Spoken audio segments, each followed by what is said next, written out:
আমি 4 দিনীয়া কাৰ্যসূচীৰে আমাৰ বগাদল শ্ৰী শ্ৰী গণেশ পূজাখন আয়োজন কৰা হৈছে। গতিকে অহা 13 তাৰিখ মংগলবাৰ পৰা 16 তাৰিখ শুকুৰবাৰলৈকে আমাৰ কাৰ্যসূচী থাকিব আৰু ইয়াৰে আমাৰ পূজাৰ সংগতি ৰাখি বিভিন্ন ধৰণৰ প্ৰগ্ৰামটো কাৰ্যসূচী হাতত লৈছোঁ।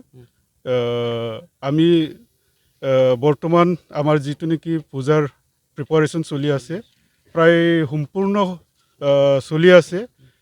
বাকী এনে অহাকালি একদিন আছে, ইয়াৰ নেক্সট দিনা আমাৰ পূজা আৰম্ভণি হ'ব 13 তাৰিখৰ পৰা মংগলবাৰ।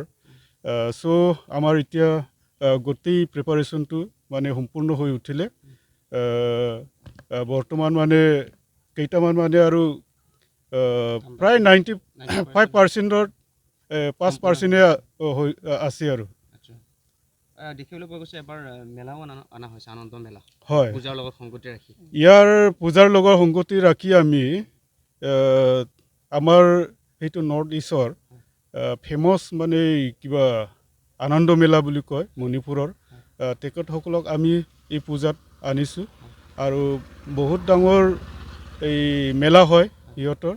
গতিকে আমি এইবোৰ লৈ পেলাই আৰু ইয়াত লগতে বহুতো মানে খেল ধেমালি আৰু এই কিবা এই দোকান আৰু ফেমাছ এই আমাৰ ট্ৰেডিশ্যনেল দখনা গামচা এইবোৰ মানে বহুত দূৰৰ পৰা আহিব, যেনিবা কোকৰাঝাৰ ওদালগুৰি তেখেতসকলে বৰ্তমান আমাৰ কমিটিৰ লগত বুকিং কৰা হ'ল, যোগাযোগ কৰা হ'ল আৰু বৰ্তমান সিহঁতেও মানে দোকান পোহৰ দিবৰ কাৰণে সম্পূৰ্ণ মানে হৈ গ'ল আৰু অনুষ্ঠানত কিবা বিশিষ্ট ব্যক্তি বা বিশিষ্ট অতিথি কোনোবা তেনেকুৱা আহিবলগীয়া আছে? হয়, এনেধৰণে আমি কাৰ্যসূচী হাতত লৈছোঁ।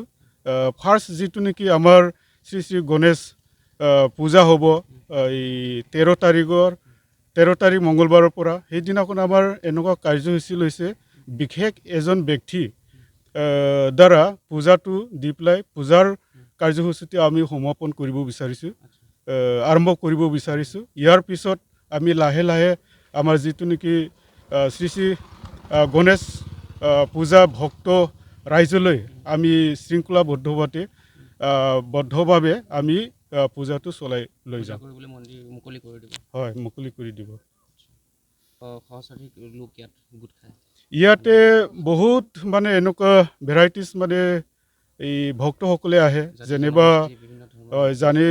জাতি জনগোষ্ঠীৰ যেনিবা বড়ো, তাৰপিছত লালুং, কাৰ্বি, ডিমাচা আৰু বাঙালী, বিহাৰী এই বিভিন্ন এই সম্প্ৰদায়ৰ কমিউনিটিসকলে ইয়াত শ্ৰী শ্ৰী গণেশ ভক্ত হৈ ইয়াত মানে উপস্থিত হ'বহি। আমাৰ বগদল গাঁৱৰ এইটো গণেশ মন্দিৰৰ কমিটি থাকে, হয়, পৰিচালনা কমিটি, এইটো মানে শ্ৰী শ্ৰী গণেশ মন্দিৰ পূজা কমিটি হয়। ইয়াৰ দ্বাৰাই আমাৰ সেই যিমানখিনি ৰাইজৰ সহযোগিতাৰে আমি এইটো শৃংখলাবদ্ধভাৱে পৰিচালনা কৰিম। ৰাইজৰ সহযোগিতাটো সম্পূৰ্ণ আছে আমাৰ লগতে।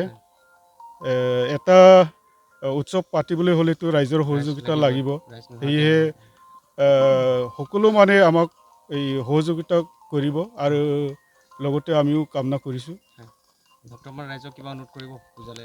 হয়, আমি শ্ৰী শ্ৰী এই গণেশ মন্দিৰৰ পূজা কমিটি হৈ পেলাই পোনপ্ৰথমে আমি কাৰ্বি আংলং আৰু আসাম ৰাইজৰ জনসাধাৰণলৈ আমাৰ কমিটিৰ তৰফৰ পৰা বিশেষ মানে এই